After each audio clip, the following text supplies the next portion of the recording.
need to talk to you. Then you write, I'm pregnant. Can you answer the phone, please?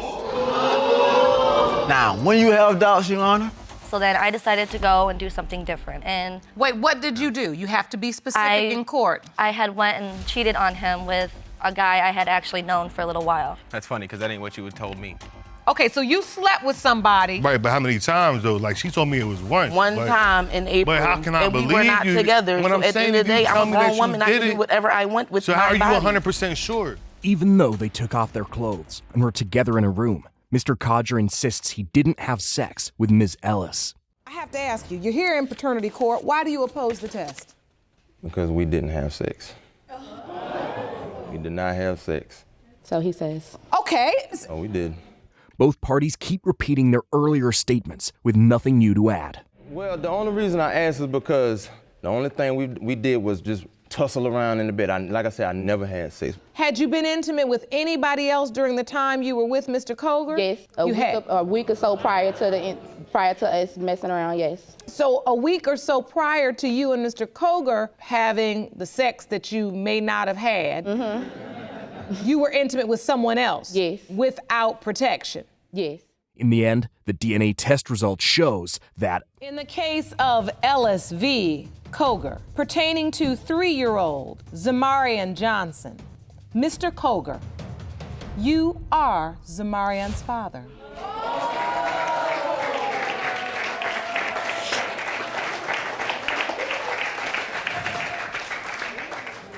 Okay.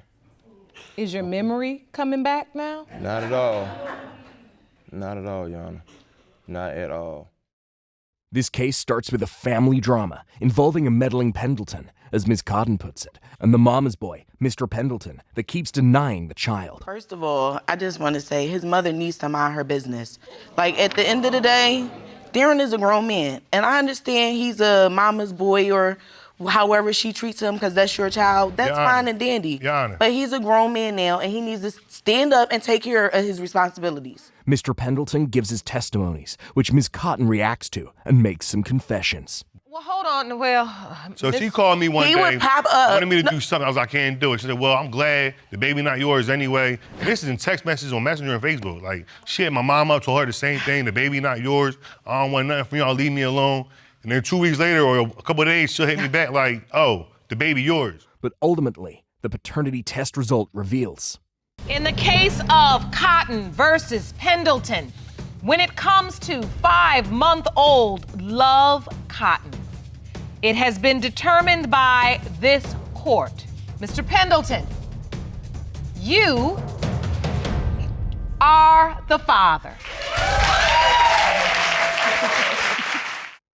Ms. Williams struggles to hold herself down as she gives this testimony. Technically, I'm here to prove to my husband, whom I've been married to almost 3 years, that our son is his, which is something I shouldn't have to do, but it's to please him and his family. And I'm so sick of them, that's the reason why we're here, because he's following behind his family and not his wife. I'm his wife. I'm there for him 24/7, not them. So for him to sit up there and choose them over me. Mr. Jackson says this is the reason for his doubt, and Ms. Williams counters it while revealing some devastating news. How does this affect Wyatt? Wyatt calls Lee by his name. Wyatt doesn't call him dad. He doesn't hold him. He doesn't change no diapers. He don't buy diapers. My mom helped me buy diapers for Wyatt. Wait, the baby calls Mr. Jackson by his first name? Yes, he calls him Lee. Yes, Your Honor, I don't know why, but that's what he's been calling me, so that's why I think that's not my child. No, it's the way you treat him. You treat my older kids like they're yours versus Wyatt. I treat him awesome, like he's mine. He treats them better than he treats Wyatt, the new baby. Yes, ma'am. Me and Mr. Jackson been in a relationship for almost 8 years, and look at that. But you want to say, and No, that's Your our Honor. other child, but you want to say they're not yours. Like, come on. Mr. Jackson admits this to Judge Lauren and backs up his claims. You're saying that despite both of these really difficult tragedies, Yes, we had when it comes to the previous 2 children you attempted to have together, Yes, Your Honor. you don't believe you have any connection? Your wife says this is a miracle baby, but it is your testimony that you don't believe your wife's child is your biological son. Yes, Your Honor. Because we had 2 miscarriages before this, and me and her, What that egg mean? and sperm do not meet. So that's why I think I have doubts this is not my child. He also provides proof in support of his allegations. The next one says, Miss Williams, you say I was calling you and no answer. The friend says, call again. I didn't see anything.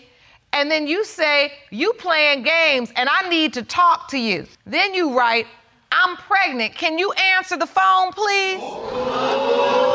Now, when you have doubts, Your Honor, You are the father. In this case, the potential father, Mr. Runnels, says having a baby is a miracle, but the baby's mama, Ms. Taylor, doesn't believe it is. You are here to prove that miracles really do happen. Is that correct? Yes, Your Honor. All right, so you were in a long-standing relationship. We tried for a good 2 years and nothing was happening. We were talking about, going into adoption if it didn't happen, to try to, get a kid, because we really do want to start a life together. We want to have our own little family and, get out in the world. We had unprotected sex and we tried for so many times to have it. Nothing was working. So then I decided to go and do something different. And Wait, what did you do? You have to be specific in court. I had went and cheated on him with a guy I had actually known for a little while. On a normal penis, the tip of the penis is where the urethra comes out. In our patient's case, his is a little bit lower. So hypospadias can come in all sorts of varieties. And usually with surgery, it's completely corrected. After I was like 15, I think, and the doctor was like, you know what, you're old enough. You can decide whether you want to have another one later in life or not. And you know what, at that point, after I've had 4 or 5 surgeries, I was just like, I'll let God take care of it. So he's saying that his surgeries were not successful. Correct. And so not being successful doesn't necessarily affect his fertility. And finally, the DNA test result shows. Mr. Runnels, you are her father. Yes. Oh my God.